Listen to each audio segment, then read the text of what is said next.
Greg Gianforte with Montana Governor.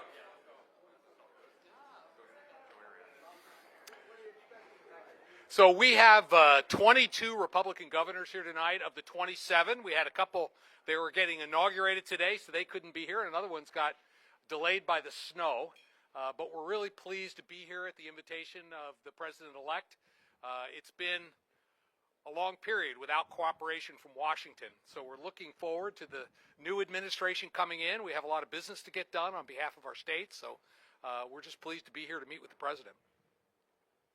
What's at the top of the agenda tonight? Well, I think it's different depending on the state. I know for Montana, we've wrestled with overreach from the EPA, problems with other agencies, whether it's Interior or with public lands. But I know each governor that's standing up here has expressed frustration.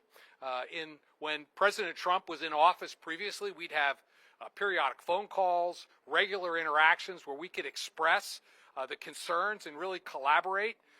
We've had a number of situations with the current administration where it's been crickets. We haven't heard anything. Governor Dwight, can you speak to your thought process now that J.D. Vance has officially said that he is going to resign tonight? Sure. We certainly have been working on this for some time, and I'll have an announcement probably next week. I'm looking for someone, first of all, who will be a worker in the U.S. Senate. I spent 12 years there. I think I have a pretty good idea what it takes to be successful. I want someone who understands Ohio, who has a deep knowledge of our state. We need that strong advocate there. Also has to be someone who's willing to run in 2 years and then turn right around and run 2 years after that. So Ohio's a big state. That's a tough thing to do. Also, someone who can win a primary and who can win a general election in Ohio. So those are the kind of the main criteria.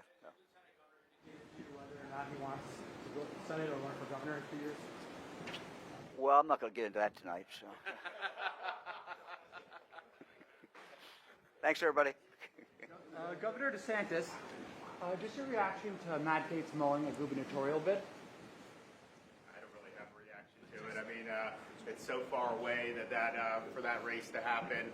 I think my thing is I had to do a special election to fill that seat because he resigned from the seat. I wish we had full strength in the House to help the president get his agenda done. That's where the fight is right now. Florida, the fight was in 18 here when we were at a crossroads. If you look now at the results across the state, the left is lying in ruins. The Democratic Party is on the mat. So we've got it handled here. I think the people need to be up there fighting for President Trump and to deliver on his mandate. And so any congressman should be wanting to go up there and do that. And we expect all our Florida congressmen to actually deliver on these promises.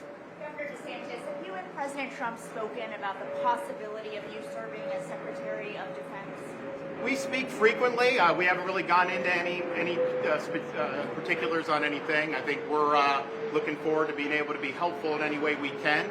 Clearly, as governor, I think we'll have a better future these next couple of years than we've had the last 4. Our success in Florida has been in spite of the Biden administration, not because of it. Now I think we're going to get some good runway, and so I think that'll be really the substance of the conversation tonight. Governor, would you be interested in that job of Defense Secretary should the Texas nomination proclamation here in the United States see it next week? So, I've not asked for any position. I've not been offered any position. I've got a great job. I think the president has a unique opportunity to deliver big wins for the American people. As part of that, his agenda, which I agree with wholeheartedly, on reconstituting the military away from the social agenda and towards being able to deliver lethal force, to be able to deter our enemies and achieve peace through strength is vitally important. I want him to be able to succeed in that. I think he has the ability to succeed in that. I think he's very serious in succeeding in that. And just as somebody who served, yesteryear, I think the military culture has changed in the last 20 years, and I don't think it's been for the better. So there's a lot of work to do, and I think he's got a lot of great people in national security that are going to be helping him. I'll be rooting for his success, but in terms of anything for me, like I said, I haven't asked for anything, and I've not been offered anything. Governor DeSantis, do you guys intend to get some counsel or run your selection by the president before making a choice on your selection for Senate? I didn't. Go ahead. Go ahead. I didn't hear you talking. Well, we speak frequently. I'll speak with him tonight. I'm going to be with him in a couple days after this. And obviously, the one thing I've told them is you're going to have somebody up there that's going to help you deliver on the mandate that you've received from the American people. I think that that's very important. And I think that's what the people of Florida voted for. And I think that they deserve a United States Senate that's going to fight for those policies. And so that'll be something that'll be guaranteed. But we also got to have somebody that understands the state of Florida, understands some of our unique challenges and our unique needs, and is going to be able to be attentive to that. And then, of course, have an overall philosophy beyond just with this presidential election. This will be someone that could run in 2 years and then run after that and potentially be up there a long time. So you may be up there under Democrat presidents in the future. Hopefully not, but maybe. You may be up there under different Republican presidents. We want somebody that's got that solid philosophical foundation that's going to be true to the principles that I think have made this country great. So we'll be doing, incidentally, I mean, people have been asking me, there is no vacancy in the state of Florida in the United States Senate. I talked to Marco shortly after he got nominated, and his intention, and I think it was absolutely the right decision, is to resign effective on appointment as Secretary of State. That will likely be January 20th. Certainly, I don't think much later than that. And so we'll have somebody teed up, ready to go when the new administration begins. And so that will happen, just like I said it would, sometime in the middle of January. Governor Youngkin, do you think it's helpful for President Donald Trump to be attacking Governor Newsom in the middle of what we're seeing in California right now? Well, first of all, a governor's primary responsibility is to go to work to keep their state safe. And I have to say, one of the things we talk about as governors all the time is preparing and responding and then recovering after a natural disaster.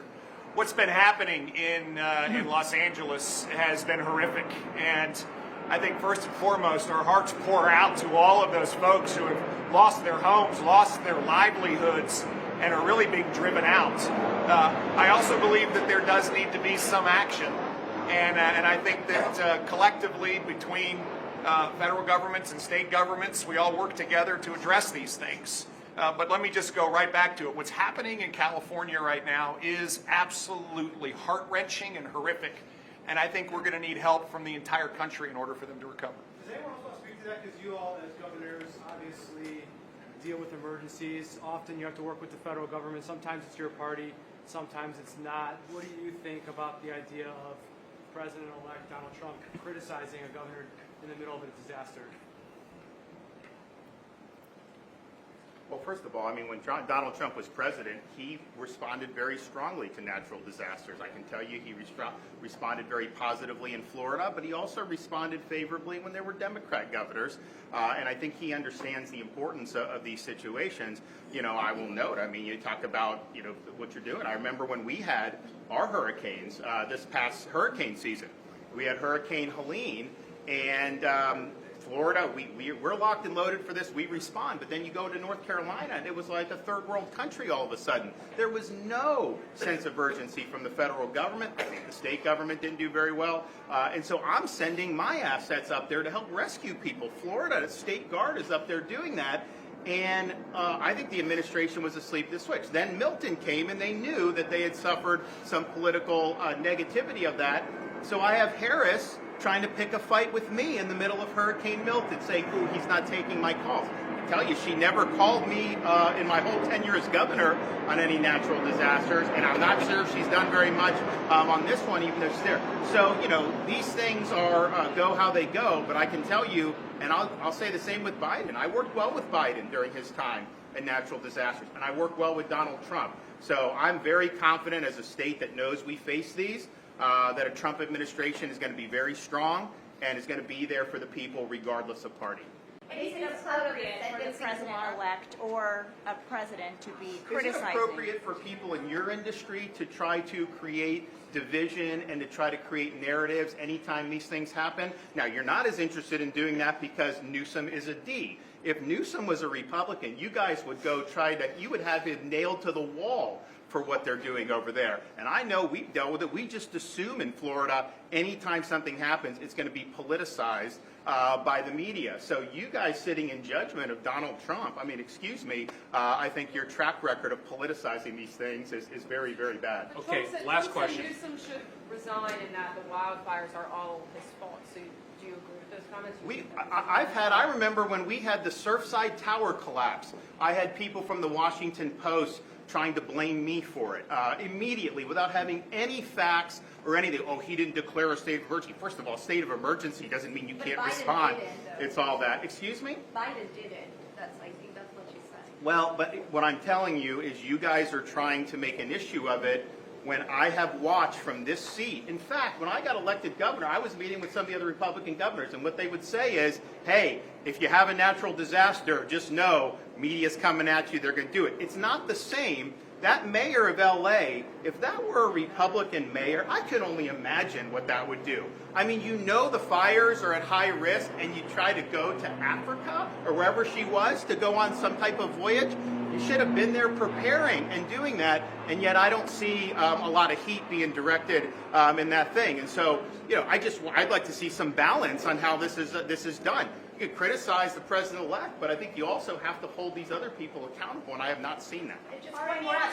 So the Republican governor standing in front of you were thrilled to accept the president-elect's invitation to come here so that we can have a collaborative working relationship, which we have not had for 4 years. So thank you for coming out tonight. Thank you all. Thank you.